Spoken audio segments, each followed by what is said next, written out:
মহালয়ার দিনে একটু ঘোরাঘুরি, আড্ডা আর জমজমাট করে রান্নাবাড়া করে খাওয়া দাওয়া করা, এভাবেই আজকে সারাদিন মহালয়ার দিনটা কাটালাম।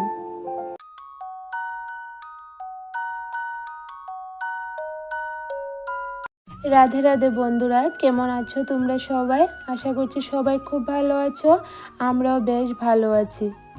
আজকের দিনটা হলো বুধবার, মানে মহালয়ার দিন। তো আমার সকল বন্ধুদেরকে জানাই শুভ মহালয়া।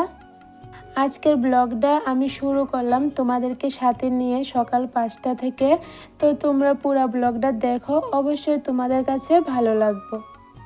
যেহেতু আজকে মহালয়ার দিন, ঘুম থেকে উঠে গেলাম 4:30টার দিকে, কিন্তু উঠে দেখি একটু একটু অন্ধকার। তো এত অন্ধকারের মধ্যে আমরা হাঁটতে বেরোতে পারবো না, তাই আবার বসে রয়েছি, মানে মা ছেলে মিলে গল্প করছি, সবাই মিলে গল্প করছি আর কি, কখন ফর্সা হবে, কখন বের হব। এরপরে কথা বলতে বলতে 5টা বেজে গেল। এরপরে বের হয়ে গেলাম মা আর ছেলে মিলে হাঁটতে।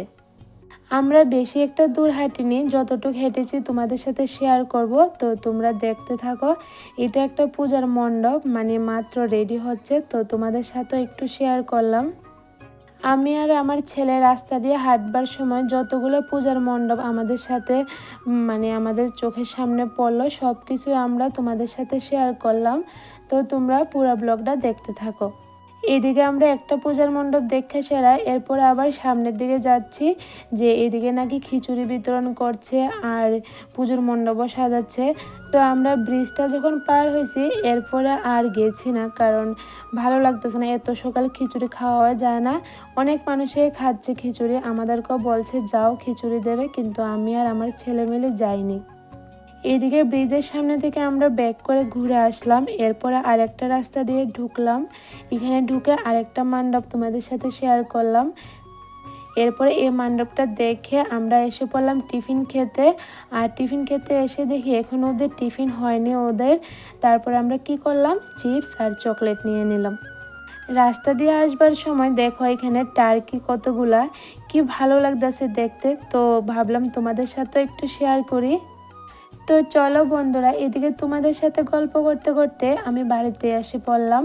আর আজকে সকালবেলার টিফিন কি বানাবো দেখো, এখানে আমি চানা ভিজিয়ে রেখেছিলাম গতকালকে রাত্র। তো এক্ষণে বয়েল চানা মানে বয়েল চানা টিফিন করব, আর সাথে চা।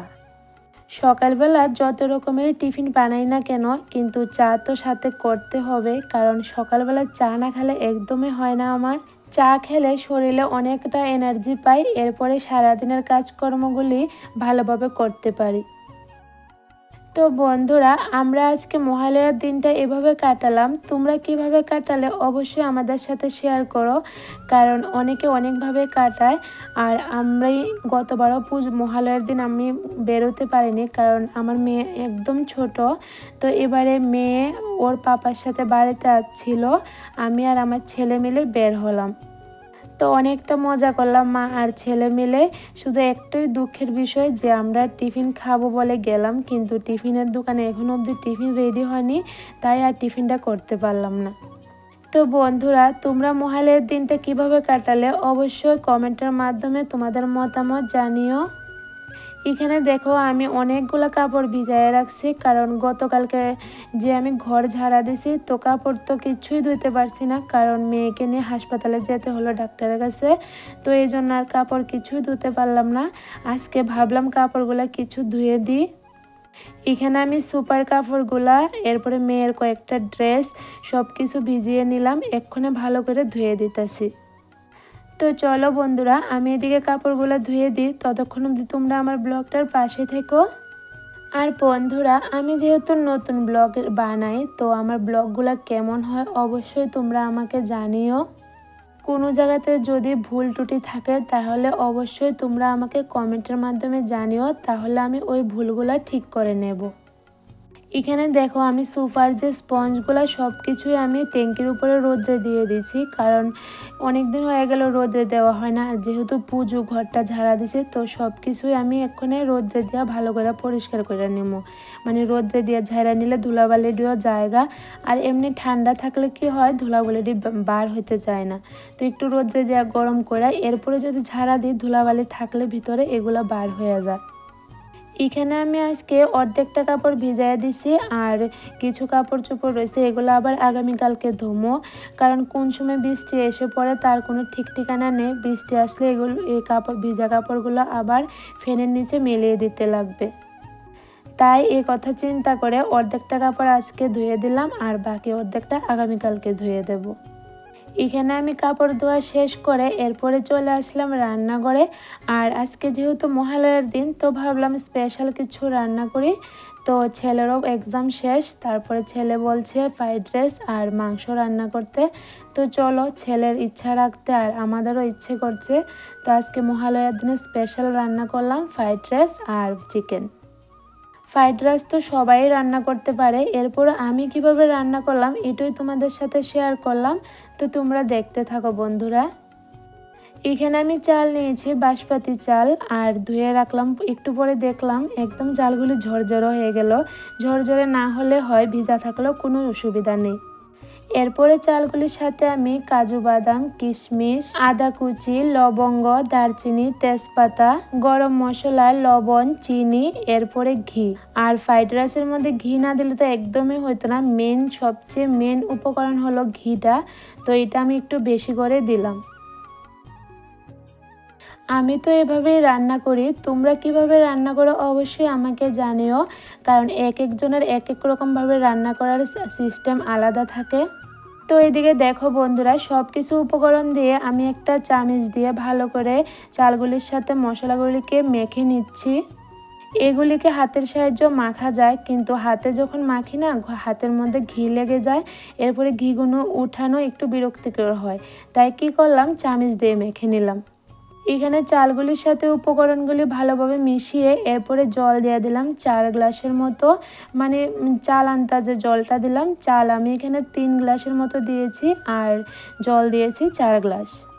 এরপরে আবার জলের সাথে চালগুলিকে ভালো করে মিক্সড করে দিলাম। এরপরে বসিয়ে দিলাম রান্না হবার জন্য। এদিকে ফ্রাইড রাইসটা হতে থাকুক, ততক্ষণ অবধি আমি চিকেনটা রেডি করে নিই। তো চলো, আমি কিভাবে চিকেনটা রান্না করি তোমরাও দেখো। এখানে আমি প্রথমে চিকেনটাকে ভালো করে পরিষ্কার করে ধুয়ে নিচ্ছি, কারণ চিকেনগুলো তো ওই কাঠের উপরে কাটা হয় না, অনেক সময় কী হয় কাঠের গুঁড়া থাকে। তো একদম ভালো করে অনেকক্ষণ সময় লাগায় এরপরে ধুয়ে নিতে লাগে। এদিকে আমার চিকেনটা ধোয়া হয়ে গেল, এরপরে একটা গামলার মধ্যে নিয়ে নিচ্ছি। আর আমি চিকেনের সব কিছু মশলা আগে কেটে রেখেছি, এক্ষুনি শুধু অ্যাড করে নেব। চিকেনের মধ্যে তো তোমরা সবাই জানো কি কি মশলা অ্যাড করতে হয়। তো এরপরও আমি কিভাবে রান্না করলাম এটাই তোমাদের সাথে শেয়ার করলাম। তো চলো বন্ধুরা, আমি এদিকে চিকেনের সাথে মশলাটা অ্যাড করে নিই, ততক্ষণ অবধি তোমরা আমার ব্লগটা দেখতে থাকো। আর একটা রিকোয়েস্ট বন্ধুরা তোমাদের কাছে, এখনও অবধি তোমরা যদি আমার ব্লগটার পাশে আছো, মানে এখনও অবধি যদি কেউ আমার ব্লগটা দেখতেছ, তাহলে প্লিজ আমার চ্যানেলটাকে সাবস্ক্রাইব করে আমার পাশে থেকো।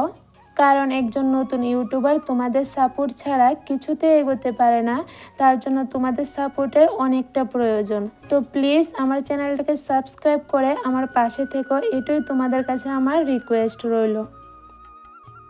এদিকে তোমাদের সাথে গল্প করতে করতে চিকেনের সাথে আমি সবগুলো মশলা দিয়ে দিলাম, এক্ষুনি ভালোভাবে মেখে নিচ্ছি।